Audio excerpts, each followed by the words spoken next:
My poor mustache is not as long as it used to be. I'll be the laughingstock of all of Germany.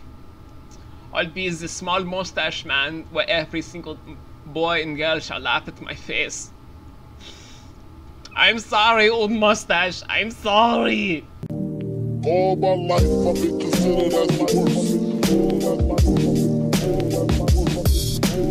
After hours, drowsy stepping, hearless Herman, hold the reverend. Long distance relationships with 777s. Who'da guessed it? Feeling washed up before his prime mic sessions. What is going on, my little nomads, party people, and strangers everywhere across the internet? My name is V, and we have a small little change in the program today. Originally, this was going to be a Nomadic Opinions episode involving the Assassin's Creed trailers. Without a home, without people to care for you, you should have died. But here's a small thing I gotta mention to you guys. I already don't give a fuck about the trailers after seeing them so often for a topic about it. Like, literally, watch all of the trailers, then come back to me and say if you want me to do it, but I just find that shit really stupid because of how the terrible music choice and how obvious the plot is. But I digress, though. What are we going to be talking about instead for a two-topic episode of Nomadic Opinions?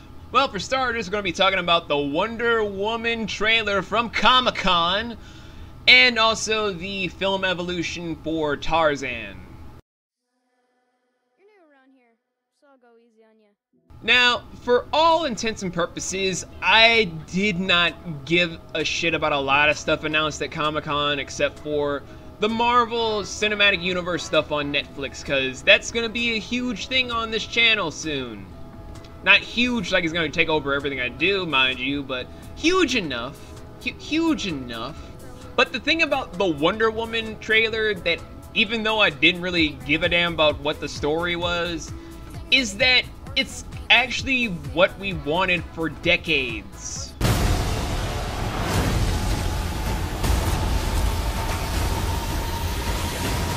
And I don't mean like the TV show that came on during the wacky time that we had the 60s Batman. No. I mean like we always wanted this standalone movie for one of the original 3 superheroes from DC's line of Wonder Woman.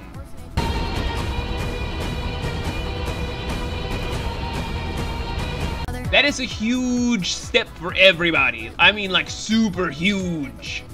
Not because the movie looks awesome with Gal Gadot being Bay as always, but not as much Bay as May. Anywho, the thing about the Wonder Woman trailer that I actually found appealing was never really the story, but the fact that it's actually Wonder Woman getting a real-life movie.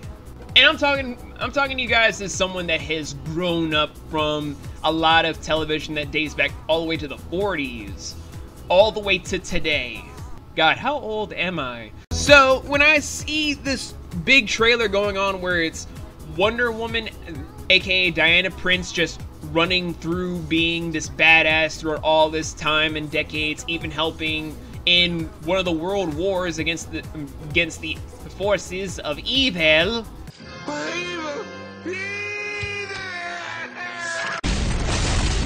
Just kicking ass, taking names before she joins that weird-ass Justice League movie that I'm still kind of iffy about.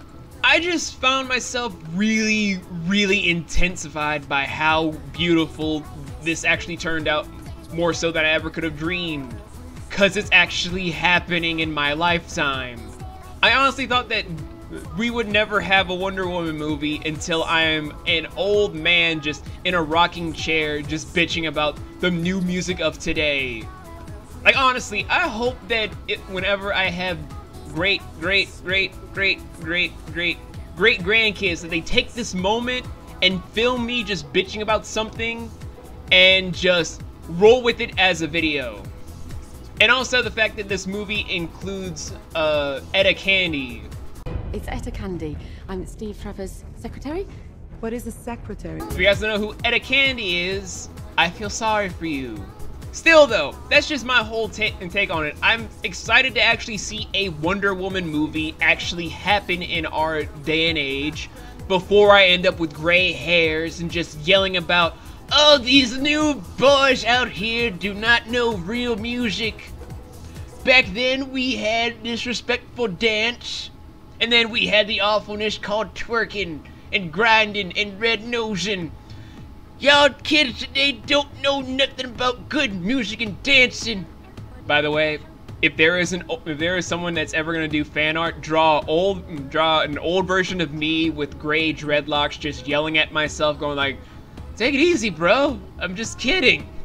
And then we have the other topic I want to talk to you guys about, which is my personal favorite: the evolution of our favorite wild man in media. Because who doesn't want to talk about Tarzan after that big film bomb in comparison to all of the blockbusters that came out alongside of it, of course. So, how many of you guys know how big Tarzan's whole filmography goes back?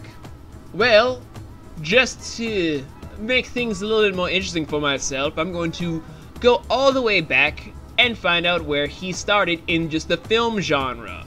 It dates all the way back between 1918 and 1929. I'm not going to show clips of it because that'll take way too much editing process to do, and I know that this video needs to be cut down to a certain length to make sure the opinions stay opinions. Where the first actual Tarzan movie was Tarzan of the Apes. I'm not going to really say much because from 1918 all the way to, let's say, 1948, 1949, it was all just basically people trying to make a sort of beefy guy for all the women back there. Just, oh my, hold my pills for this wild man. As they do their whole goose laughing. Still, ignoring that thing from a upcoming Let's Play, what is my whole opinion on how the growth process for Tarzan has come from involving where he originally started in books? Honestly, from where he started off, where in the books there was savage murders going on everywhere, his parents being brutally killed, and then Two-Blot actually being his father, and then Kerchak being a blood-hungry gorilla trying to kill Tarzan multiple times, also leaving it kind of implied that Tarzan sort of had date rape sort of tendencies towards meeting humans when they were female, until Jane kind of straightened him out. To today, it's kind of a refreshing change as soon as 2016 came, because after years of typical Tarzan being just, me Tarzan, king of jungle, and just Disney doing whatever they want to do with him, and then some pretty good teledramas going on, I will admit, and that weird Japanese anime called King of the Jungle Tarzan. What can I actually say that actually would be, you know, prevalent towards Tarzan's growth from savage man to what no one could challenge, to a guy that can only see the movie that lasts a little bit into the box offices and not even stay there that well. Again, I say that the transition is actually pretty good if you guys actually like Tarzan. Because personally, I used to read the first book of Tarzan a lot from one of my friends, because we love studying feral children. Like, if we were to take Mowgli and Tarzan and Atalanta into the perfect feral human that would make Echidna seem useless, we could, and I actually am going to try to. But that's beside the point about my love for the feral children archetype. The fact of the matter is that after so many years of Tarzan just being this typical, me Tarzan, Lord of Apes, me Tarzan, she Jane, to actually being someone that has his roots, became an Englishman like his parents, but kept to his savage side when it mattered, that's actually a pretty good growth rate instead of all of those books from Edgar Rice Burroughs that sort of just end with his son having the story go on from him, and just apparently Tarzan becoming immortal because of a weird old gorilla. Or he might have actually just encountered a gorilla that made him immortal. Either way, that actually does happen. Read all of the books. You can point out to me if I'm wrong about this, but it happens. Tarzan is technically immortal in one continuity. But I digress from that weird thing about fiction now. When I originally saw Legends of Tarzan actually being released and saw some bootleg versions of it, because I don't feel like paying for movies right now, I was more blown away by how they made Tarzan into a more developed character out of just him being the wild man that got tamed because a British woman changed him, making the whole, you can change him, ladies, if he's feral or bad, just fucking stupid. To just him actually being, I am slightly changed to be civilized, but I'm still gonna be that savage that the animals respect.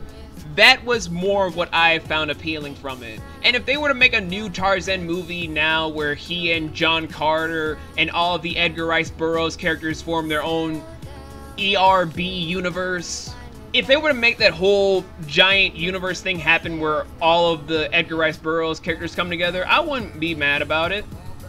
I'd be a little bit shocked and worried because of what they did with League of Extraordinary Gentlemen, but I wouldn't be mad about it. Just worried. And I honestly hope that the development for what they do for Tarzan keeps on going for longtime fans of not only him in the books, but him just as a character, because if you look into his history away from all of the TV shows and video games and movies, in fiction, Tarzan is quite frankly one of the most prolific characters I could think of. Someone that I could literally just write stories on for how amazing that he is, that even rivals that of Echidna. And if you guys don't know who Echidna is, I suggest that you guys read some stories, because that is something I do not want to get into until it's like giant story time stream. But yeah, final opinions though. For Wonder Woman to actually finally get an actual Wonder Woman movie, I'm down for it, and I will literally just fly out to see the film with, I think, either my brother Theo or my brother Casey, where we will just go to whatever movie theater and watch it. I don't care. I will call off wherever I'm working to be like, I am watching this movie with fam. Get the fuck out of my way. And for the evolution of Tarzan from him being goofy slapstick character of me Tarzan, Lord of Jungle, King of Apes, and then being changed by a British puss to being a gentleman savage that will fuck you up in more ways than one. And also making sure no one takes his land from him, cause he's a strong, independent, savage man that don't need no colony. Then I hope for the best in the future of Tarzan, despite what certain critics say. But anyway though, that's all I'm gonna be saying for this Nomadic Opinions episode. And come back next time where we talk about more stuff from ComiCon as we discuss the new Marvel Cinematic Universe TV shows of Luke Cage, Iron Fist, and The Defenders. So keep it locked on my level of nomads, and always remember to be cool, stay stylish. I'll see all of you next time. To all my party people out there, just keep on grooving. And to all my strangers out there that just love my weirdness for whatever reason, make sure you hit that subscribe button and join the Nomads today. We have just cookies, donuts, and hugs for life, but I think that's enough. I think that's enough to endure for a channel. I think, maybe. If I throw in tacos, I'll probably be stealing them from my brother Theo. That's kind of a thought there. I could steal all of the tacos from Theo and give it to you guys. Anyway though, peace guys. I'll see you guys in the next video.